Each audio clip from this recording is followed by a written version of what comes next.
welcome back. It is the Vegas Take, Shapiro, as we did in, hour number one, paying tribute to the victims, the families, the first responders of the Oct.1 shooting. And I gave my personal story about how I was at a Vegas Golden Knights preseason game on Oct.1 2 years ago. And because we have a professional hockey franchise, could have saved my life. I could have been at that hockey game. And it's amazing how the Vegas Golden Knights, what they've done in this community, and how the community has rallied around them and helped many people get through that very difficult time, and they still do that today. And I thought, what better day to have on than the Golden Knights president, which is Kerry Bubolz, who joins us right now. Kerry, thank you so much for joining us. How are you? Hey, we're doing fantastic. Thanks for having us. Obviously this is a difficult day, just, kind of remembering the tragedy of 2 years ago. But, we're happy to do our small part to continue the healing process here in Las Vegas. Now, I know you're pretty modest because I'm going to tell you right now, 2 years ago, it wasn't a small part. It was a big part. And I thought it was amazing how your organization helped so many get through such a difficult time. And you're still doing that today. And, I got the email of what you guys are doing where you have this practice this morning. Can you tell us a little bit about it? I know you invited a lot of first responders and victims and families to be able to meet the players and go to a closed practice today. I just think it's a really cool event. Tell us about it. Well, obviously we wanted to make sure that again, today we did our part. And so we just started thinking through, how could we make, continue to make an impact in a positive way, and thank those folks that really truly were impacted by the tragedy that happened 2 years ago. And so, we've got a live practice. It's actually happening as we speak right outside my office here. That's great. At City National Arena, but we've got a live practice going. All the players are there, and we've got about 500 people in the stands, a lot of first responders, folks that actually worked at Mandalay Bay that night, fire, EMTs, and even the governor's in the house. So they're That's out great. there watching practice. We gave them all a really unique T-shirt with the Vegas Stronger brand that's out there this year. And then everybody's going to go up. They're going to get some lunch at McKenzie River after practice is over, and then all the players are going to come up and meet everybody and say hello and shake hands, and most importantly, just say thank you for the great work that you did on that tragic event, on October 1st, 2017. That's so classy. I'm so glad you guys are doing that. I know you're going to make everyone's day. No question about that. When I look back, Kerry, at some of the images in my head of what you guys were able to do, and I think of the sport of hockey and the NHL, I remember that opening game. I believe it was against the Coyotes 2 years ago. This was maybe a week after the Oct.1 shooting, something like that. Yeah, it was October 10th. That was the home opener. Exactly. Yeah. And I remember the incredible intro you guys did in honoring all the victims. And I also remember, and I said to myself, I'm not sure this would happen in any other sport. I hope I'm wrong on that. But I remember the Coyotes skating over to the Knights during the national anthem, and I just thought it was just such a classy mood. And by the way, the Coyotes were not the only team to do that. And I just said to myself, wow, it's a really great time, and really proud to be not only a Golden Knights fan, but a fan of the NHL, because I thought just the way the entire league handled that whole thing was fantastic. Can you talk a little bit about that? Yeah, no, it truly was, a league-wide effort. Kind of the first thing that I noticed was we went to Dallas for our first game of our franchise history.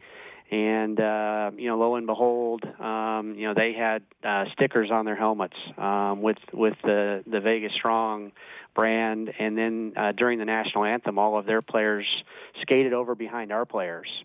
And I just thought, wow, what a really unique, moment. And then, of course, the next night we were in Arizona, and they did the same thing.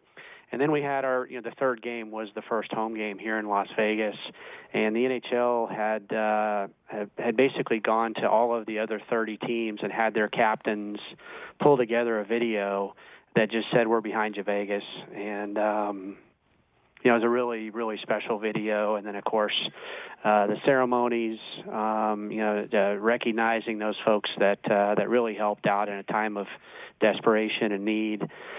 And then ultimately the speech with, of course, with Derek England really was a signature of the night. And then, of course, by 10 minutes into the game to have a 4-goal out, it just was an unbelievable explosion of energy and excitement. And hopefully that night for at least a few hours, people were able to step away from the tragedy and have some fun. Oh, no question. And I can just tell you just for myself, as a member of the media, that's a night that I will never forget for the rest of my life. I thought you guys did such a wonderful job. It was such an emotional night. I'm not sure there were any dry eyes, in the crowd the first 5 minutes, of that game. It really was incredible. I guess since you are the president of the Vegas Golden Knights, I guess I would have to ask you a few hockey questions, if that's okay.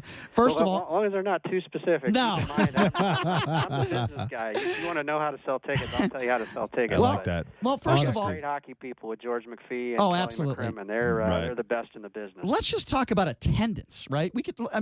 It's incredible. These preseason games, okay, Kerry, are all sold out.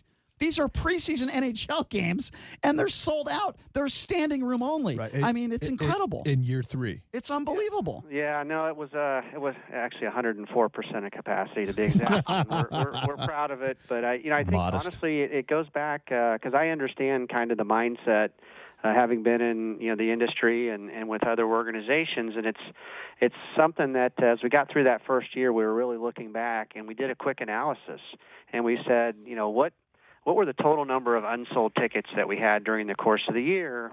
And once we did the analysis, about half of the unsold seats, which weren't a lot, but about half were actually from the preseason. And we thought, why does the preseason have to just be the preseason? Because if really from a fan perspective, they're paying full price. Right.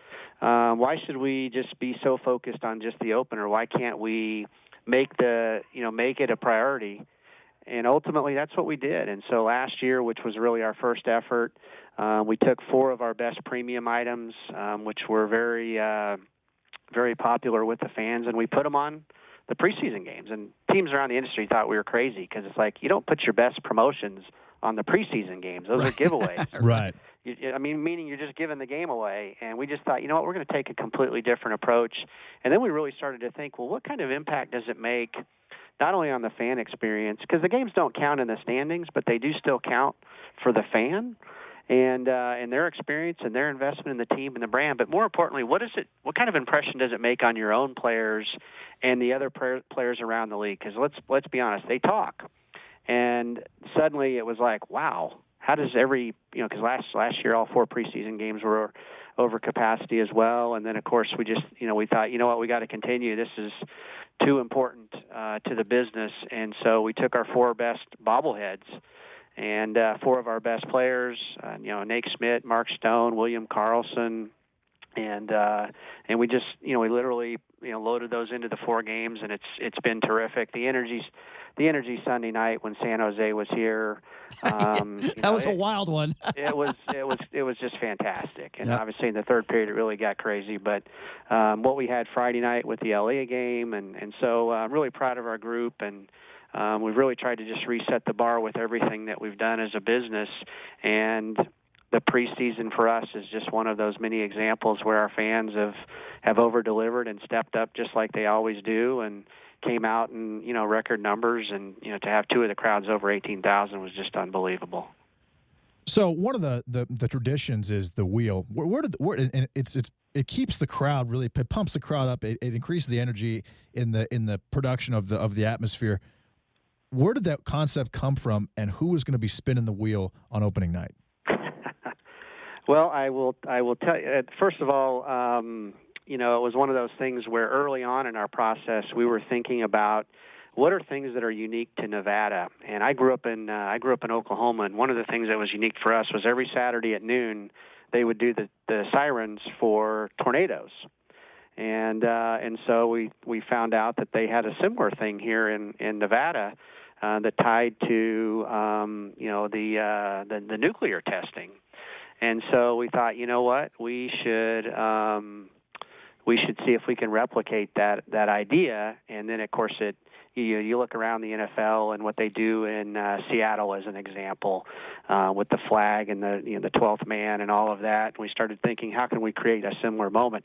So we've actually done that, but I'll let the cat out of the bag here today. So you're going to get some unique information. We actually found, because what we ended up using was just something that we bought. You can actually go out and buy your own siren, but we actually found one from an elementary school that was built in the 60s that we've actually been able to repurpose it, and so we're going to utilize a different siren once we get to the home opener tomorrow night. That'll be even more authentic.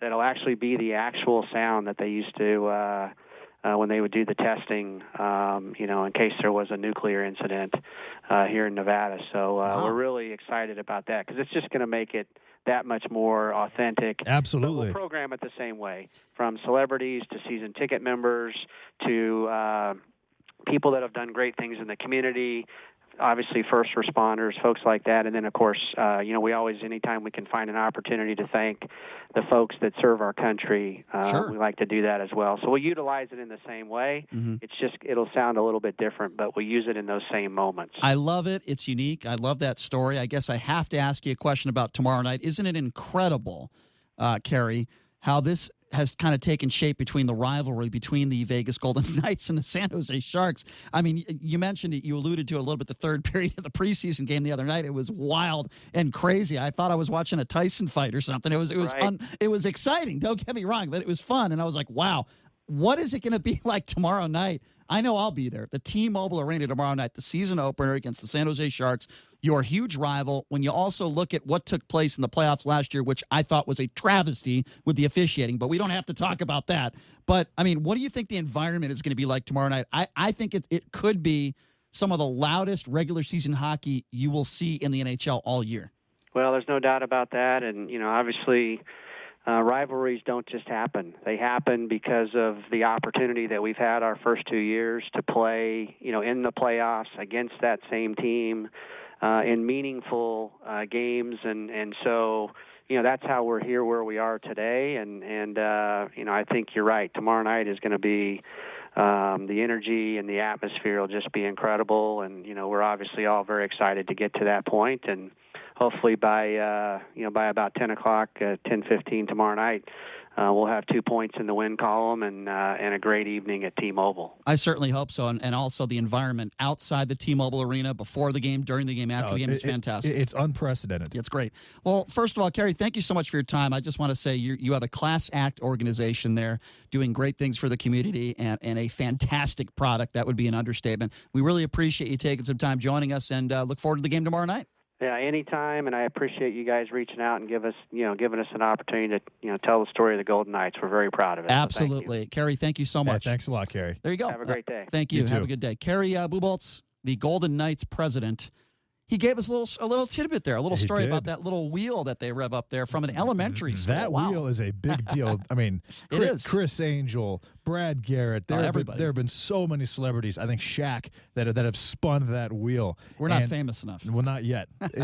In due time, my friend. But I'm waiting for Dustin Diamond to spin the wheel. With Zach Morris on the other side. Yeah. That'd be great. I want the bagel guy to spin the wheel. I want Steve Urkel to spin the wheel if that's possible. Urkel would be fantastic. And Eddie from Family Matters on the left side. I think that. How about Snooki? So you talk, well, definitely her and the situation simultaneously. That'd be wonderful. I'm sure they already have done it simultaneously. Snooki could be on situation on her shoulders, along with Ronnie, just hanging out and making fun of people. All right, enough with the D-listers. Go ahead. Let's just keep going. D, C, E. I mean, all the way down to F. Right. Anyways, if that siren's going to be more authentic, that means it's going to be more loud.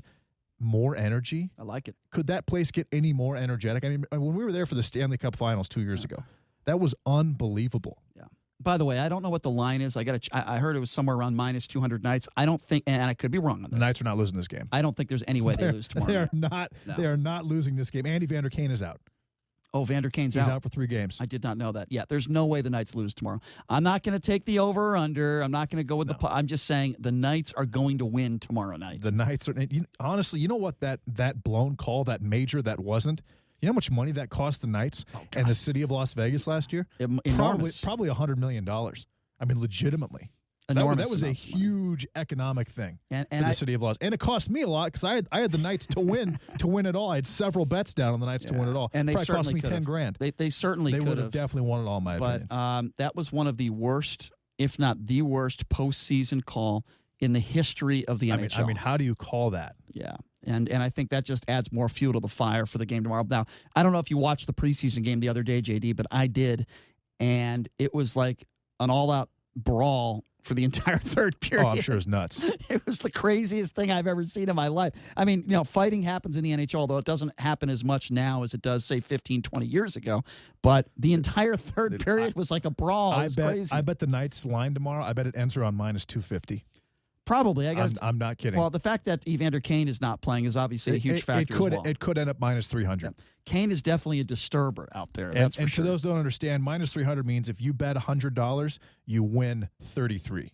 Right, or 300 to win 100. That Right. that would have been the easier way to Right. say it. Yeah. But I don't think it'll be that high, but I think it'll be you're probably right, about -240, -250. It's going to be high. Yep.